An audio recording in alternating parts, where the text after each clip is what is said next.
चला तर नमस्कार मंडळी, मी आज बनवतोय शेवगे शेंगाची भाजी. हे पहा, आता शेवगे शेंगाची भाजी कशी बनवायची दाखवत आहे मी. शेवगे शेंगाची भाजी पाक घेतला आहे मी. आता तेल याच्यामध्ये. चला तर घेतलं तेल टाकून शेवगे शेंगा भाजीला.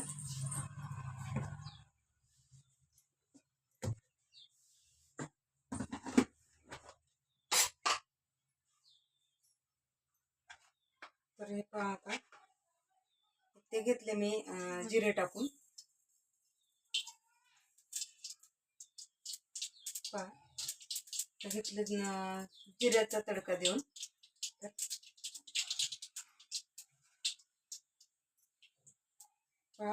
हे टाकले मोहरी मी. आता मोहरी टाकून घेतली आणि मोहरीचा तडका घेतला टाकून.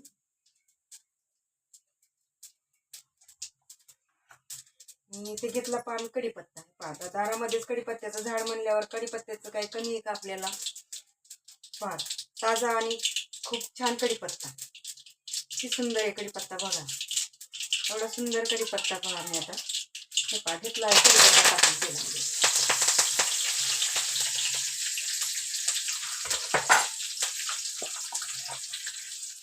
तिथे घेतली थोडी हळद टाकून.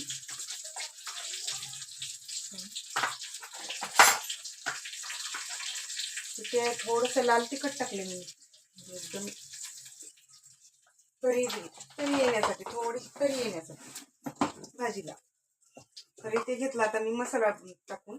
हे पहा, आणि मी बनवला आज नवीन मसाला.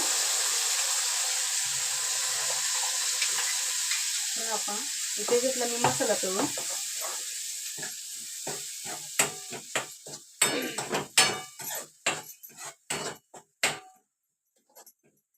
खूप छान पद्धतीचा असा मसाला तळून घेते बघा. कमी गॅसवर. हे फुल गॅस नको हे करायला, एकदम कमी गॅसवर.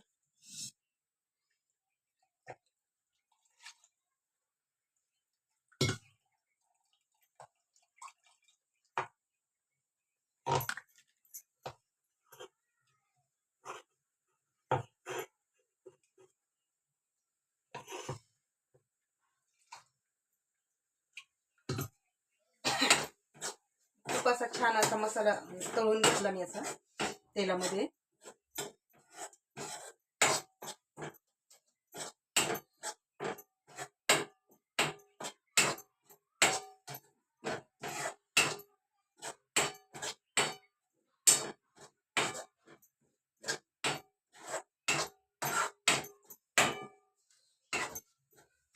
मसाला घेतला असा तेलामध्ये परतून परतून घेतला. तर आता हे पहा, मी इथं घेतले आता शेवग्याच्या शेंगा टाकून. तर आता शेंगा टाकले, अशा शेवगा शेंगा घेतले. शेवगे शेंगा टाकून मस्त अशी भाजी बनवली शेवग्याच्या शेंगाची. शेवगे शेंगा पण अशा तळून घेतल्या, त्यामध्ये तेलात परतून घेतल्या.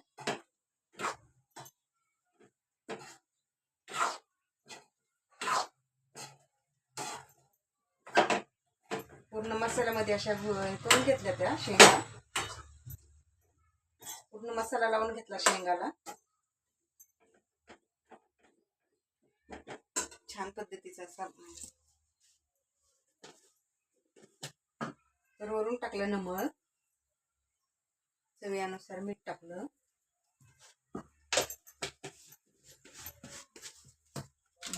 वरून मी हा मसाला थोडासा तरी येण्यासाठी हा मसाला पण टाकला थोडासा. ते धना पावडरचा आणि तो गरम मसाला एकत्र असतो, तो मसाला पण टाकला.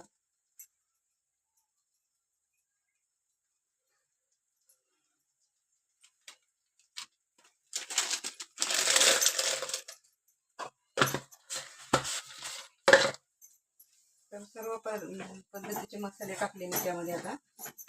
आणि थोडं पाणी टाकून घेतलं मग शिजून घेण्यासाठी शेंगा.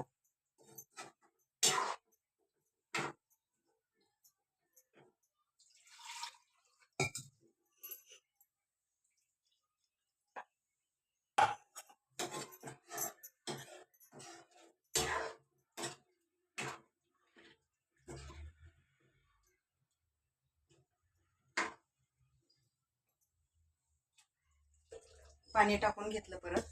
आपल्याला जेवढं लागेल रस्सा तेवढ्या पद्धतीने आपण रस्सा बनवला. झाली आता भाजी टाकून मस्त छान अशी भाजी बनवली झाली बघा. तर हे पहा कशी झाली भाजी सांगा. हे पहा छान झाली का नाही शेवगा भाजी? खूप छान.